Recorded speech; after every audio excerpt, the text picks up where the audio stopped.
भगवद गीता व्यवहार क्षेत्र में जीवन जीने की कला सिखाती है। वो बताती है कि हम कैसे अपने जीवन को गीता के आधार पर जिए। हम जीवन में व्यवहार कैसे करें तथा अनुकूल प्रतिकूल परिस्थितियों में कैसे कार्य करें कि हम चिंता, शोक, तनाव, भय व अन्य विकारों से निजात पा सके। इसके लिए सर्वप्रथम तो हम यह समझें कि हम कौन हैं, हमारा परिचय क्या है। हम मोहन, सोहन, दिनेश, रमेश आदि नामों से अपना परिचय देते हैं। यह हमारा वास्तविक परिचय नहीं है। तो क्या मैं पंजाबी, बंगाली, राजस्थानी या कलेक्टर, कमिश्नर, जज, डॉक्टर हूँ? यह सब शरीर के नाम, संबोधन, भाषा या पद इत्यादि को लेकर है। अच्छा, तो मैं ब्रह्मचारी, गृहस्थ, सन्यासी आदि हूँ। यह भी आश्रम व्यवस्था को लेकर है। अच्छा, तो मैं स्त्री, पुरुष, मनुष्य आदि हूँ। यह भी विभिन्न योनियों में जन्म मिलने से संबंधित है। तो फिर मैं शरीर हूँ जिसमें चेतना है, परिवार का एक सदस्य हूँ। खाने पीने, घूमने, मौज शौक करना, खूब धन दौलत कमाना, प्रसिद्धि पाना, जायदाद इत्यादि बनाना, शादी विवाह कर परिवार बढ़ाना और फिर अंत में मर जाना, यही सब कुछ शायद हम हैं। इसके अतिरिक्त हम नहीं जानते हम कौन हैं, कहां से कैसे आए और आगे कहां जाना है। हम नहीं जानते कि हमारा इस शरीर को पाकर क्या कर्तव्य है। अनुकूल परिस्थिति आने पर सुखी होते हैं और प्रतिकूल परिस्थिति आने पर शरीर, परिवार जिनमें मोह ममता होती है उसको लेकर दुखी होते हैं। महाभारत के अर्जुन के सामने भी यही समस्या आई। वे कौटुंबिक मोह के कारण अन्याय का साथ देने वाले दुर्योधन व कौरव पक्ष में, अन्याय के पक्ष में उपस्थित गुरुजन, पितामह, मामाओं, भाइयों व अन्य महारथियों, आचार्यों आदि को देख युद्ध का विचार त्याग कर अनेक प्रकार की दलीलें देने लगे, जो साधारण व्यक्ति को प्रथम दृष्टया उचित प्रतीत होती है। बिना भगवान की बातें समझे हम सही मार्ग को जान ही नहीं पाएंगे। हम भी अर्जुन की ही तरह शरीरी को मरण धर्मा समझते हैं। मनुष्य को शोक तब होता है जब वह संसार के पदार्थ प्राणी में दो विभाग कर लेता है। जिनको मेरा मानता है उनमें ममता, कामना, प्रियता, आसक्ति हो जाती है। गीता का उपदेश शरीर और शरीरी को लेकर आरंभ होता है। जब तक हम अपने आप को देह मानते रहेंगे, चाहे कितना भी उपदेश सुन ले या सुनाते रहें, विभिन्न साधनाएं भी करते रहें, कोई लाभ नहीं होगा।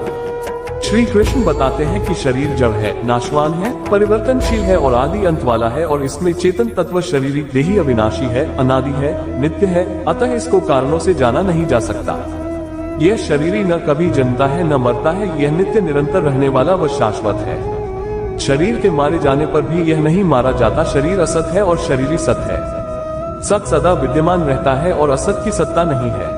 कई तरह के दृष्टांत देकर श्री कृष्ण शरीर शरीरी के भेद को समझाते हैं। कर्तव्य कर्म की मर्यादा को निभाने के लिए धर्म में युद्ध से बढ़कर क्षत्रिय के लिए दूसरा कोई कल्याणकारी कर्म नहीं है, अर्थात हमारी दृष्टि कर्तव्य कर्म पर होनी चाहिए, स्वधर्म के पालन पर होनी चाहिए। हम जीवन में प्रायः पाप होने का ठीक निर्णय नहीं कर पाते। अर्जुन को भी युद्ध करने में पाप का भय लग रहा था। श्री कृष्ण इसको स्पष्ट करते हुए कहते हैं कि जय पराजय, लाभ हानि, सुख दुख को समान करके युद्ध करने से वह पाप को प्राप्त नहीं होगा, अर्थात निष्काम भाव पूर्वक सिद्धि असिद्धि में सम रहकर कर्तव्य कर्म करना ही गीता के अनुसार व्यवहार करना है। इस संबोधि ऐसा धर्म के आरंभ का कभी नाश नहीं होता और इसके अनुष्ठान का उल्टा फल भी नहीं होता। इस संबोधि से युक्त हुआ तो कर्म बंधन से भी मुक्त रहेगा, परंतु इस प्रकार की संबोधि के विषय में एक निश्चय वाली बुद्धि की आवश्यकता होती है। एक निश्चय नहीं होने से मनुष्य की बुद्धि अनंत शाखाओं वाली हो जाती है। संसार सदा परिवर्तनशील है और परमात्मा एक रूप व अपरिवर्तनशील है, जिनके अंश हम स्वयं हैं, जिसे शरीरी कहा है। यह संबोधि ही अंतःकरण की समता का साधन है। ऐसा दृढ़ निश्चय हो जाने पर स्वरूप का बोध हो जाता है। यह बोध एक निश्चय वाली बुद्धि में ही होता है। इस संबोधि ऐसा धर्म के आरंभ का कभी नाश नहीं होता और इसके अनुष्ठान का उल्टा फल भी नहीं होता। इस संबोधि से युक्त हुआ तो कर्म बंधन से भी मुक्त रहेगा, परंतु इस प्रकार की संबोधि के विषय में एक निश्चय वाली बुद्धि की आवश्यकता होती है। एक निश्चय नहीं होने से मनुष्य की बुद्धि अनंत शाखाओं वाली हो जाती है। संसार सदा परिवर्तनशील है और परमात्मा एक रूप व अपरिवर्तनशील है, जिनके अंश हम स्वयं हैं, जिसे शरीरी कहा है। यह संबोधि ही अंतःकरण की समता का साधन है। ऐसा दृढ़ निश्चय हो जाने पर स्वरूप का बोध हो जाता है।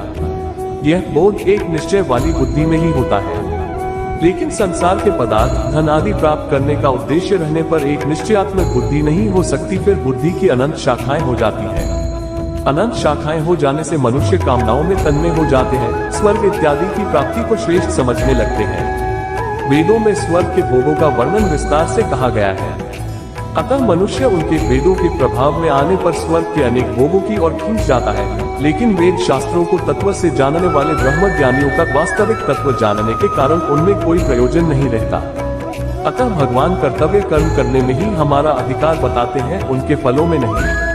हम कर्मफल के हेतु भी ना बने और कर्मों को करने में भी हमारी आसक्ति ना हो। कर्मफल को प्राप्त करने में हम स्वतंत्र नहीं हैं। कहने का तात्पर्य यह है कि एक करने का विभाग है और एक होने का। मनुष्य केवल कर्तव्य कर्म करने में ही स्वतंत्र है, अपने अनुसार फल की प्राप्ति में नहीं। यह कर्म करने का प्रमुख सूत्र है। अतः आसक्ति और ममता का त्याग करके तथा सिद्धि असिद्धि में सम रहकर प्राप्त कर्तव्य कर्मों को करना चाहिए। गीता में समत्व को ही योग कहा है। मनुष्य में और कोई लक्षण आए या नहीं आए पर समता जीवन में आ जाए तो गीता उसे सिद्ध कह देती है। सकौम कर्म अत्यंत निकृष्ट है और जन्म मृत्यु को देने वाले हैं तथा समतायुक्त मनुष्य जीवित अवस्था में ही पाप और पुण्य को त्याग देता है। कर्मों की सिद्धि असिद्धि में और उनके फलों की प्राप्ति में सम रहना ही कर्मों में कुशलता है। कर्म कितने भी बढ़िया क्यों न हो, उनका संयोग वियोग होता ही है। अतः महत्व योग का है, कर्मों का नहीं। में योग कर्मसु कौशलम के अर्थ में कर्मों में योग को ही कुशलता कहा है।